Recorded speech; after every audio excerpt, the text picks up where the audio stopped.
So, my family and I have lived in many places. In fact, I've lived in 14 houses and I'm only 21. I'm a pad brat, a military dependent. My dad's been in the army for 33 years. My dad's second posting as an officer took us back to Germany. I'm 6, but nearly 7. Oh wait, no, I forgot to say. I was 3 when we moved to Germany for the first time. So I don't have many memories, just snippets like flicking through a scrapbook. But the one memory I do have is of dancing with my dad in the sergeant's mess after Sunday lunches. This wasn't just your average little girl stands on daddy's feet kind of dancing, no, we had everybody beat. My dad would scoop me up with one arm, give me the thumb of the other hand to hold on to, and whichever way I moved the thumb was the way that he moved, twirling us round, and we danced like that for hours. Well, it was probably only the 4 minutes and 17 seconds of MC Hammer's You Can't Touch This. But anyway, so I'm 6 but nearly 7 and we're back in Germany. And this is the age where little girls push plastic prams with plastic babies inside them. And while my brother played in a ditch out the back, I maimed Barbies with felt tip pens and scissors.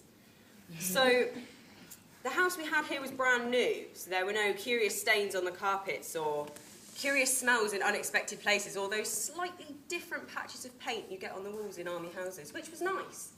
But this was the beginning of our 10-year stretch in Germany, and my dad was the only one that could speak German at the time. But he was peacekeeping in Kosovo, so we were left to face the language barrier on our own. My mum's German was all of the say things louder and slower school of thought. So one time, when a German workman came to our house asking if we had the key to the utility building round the back, my mum said that she didn't have the Schloss, which means castle, instead of the key, which is actually a Schlüssel. So after she repeatedly said that she didn't have the castle to open the door, she confused him so much that he just walked away.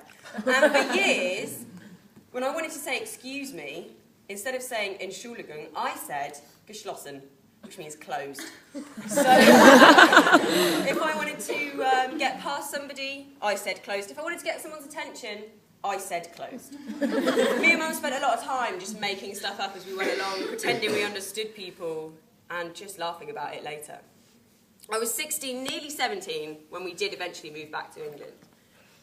So, leaving the strange life in Germany to one that we found even stranger in Reading, making friends again. When we first moved here, somebody had crossed out the word garrison on a roadside and replaced it with the word ghetto. A good start. But it wasn't the ghetto, it's quite the opposite. And apart from one cupboard that smelt like horse poo for a couple of weeks, this has been my favourite house to date. So starting college, I was known as the girl with the SpongeBob bag for obvious reasons, and I was convinced I was going to be the weird girl again. I probably was. Probably am. But I did make friends, and I had an unbreakable bond with my tutor over our love for the Smiths. And one of the plays that we did at uni was called Uranium 235 by Ewan McCall. I said at uni, I meant at college. And yeah, it was called Uranium 235 by Ewan McCall. And one of the scenes, the director decided had to be in a military style. So she turns to me on the assumption that I can march. Do I look like I know how to march? So in jest, I offer my dad's expertise as a marching instructor, and within the week, there he is in our black box studio, all 6'5" of him, in full uniform. It was for this play that I asked him to get us some gas masks as well. And everybody thought that these were great fun until they realised that they had a sprinkling of sand on them, and it was a very light sprinkling. But when I explained that they were working respirators still in circulation, and somebody made the intuitive leap that it was Afghanistan sand, they weren't that much fun, and we didn't use the gas masks. Speaking of sandy destinations, I'm 10. It's the last year of primary school. There's chairs laid out at the back of the assembly hall. We've been given a common room with a CD player. Things are looking up. That is until everything kicks off in Iraq and all of our dads have to go at the same time.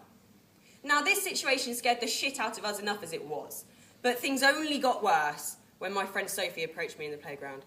Now, in my head, it's snowing, and the playground has been morphed into Soviet Russia.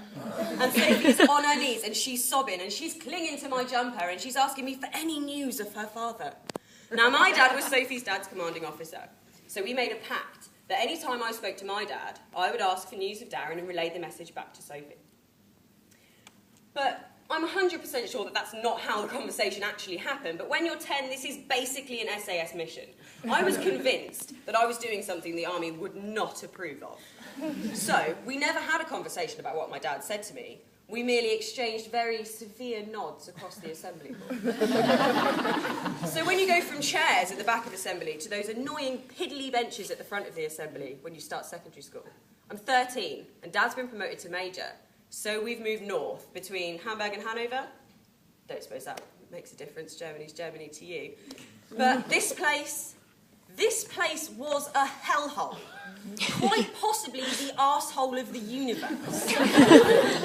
So it was 3 miles from the remains of Bergen-Belsen. Yeah, the Nazi concentration camp, the one where Anne Frank died, who was incidentally 13 when she got there as well.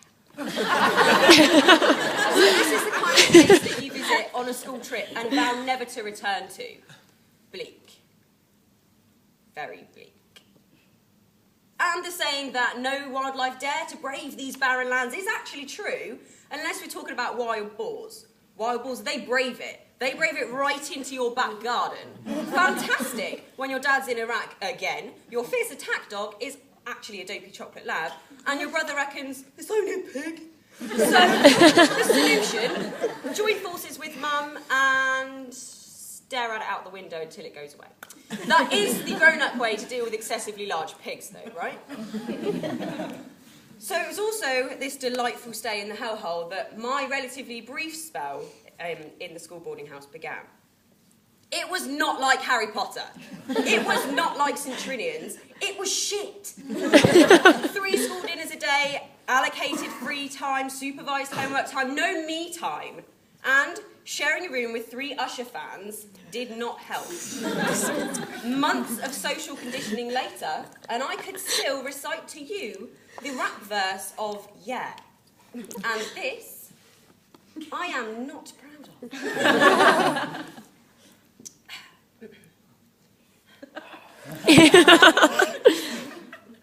Watch out, my outfit's ridiculous. In the club looking so conspicuous. Wow, these women know if you hold the head steady, I'ma milk the cow. Forget about them, I'll spit the truth. I won't stop till I get them in their birthday suits.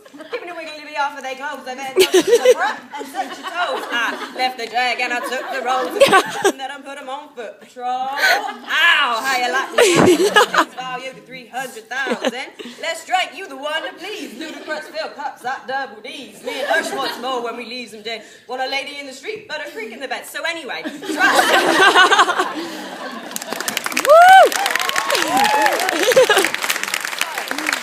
It was about 6 years later when Mum revealed to me that not only were these buildings we lived in Nazi control buildings, so the buildings that orders for extermination were given from, good enough as it was, she revealed to me that when the British took over these buildings, they found some lampshades made of human skin.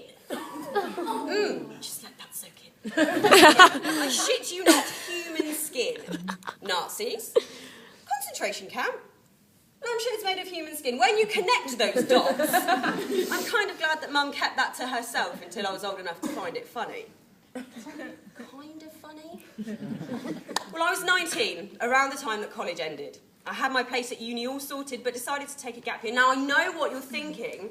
Daddy paid for her to go travelling in her gap year. India, Thailand, Cambodia, you'd be wrong.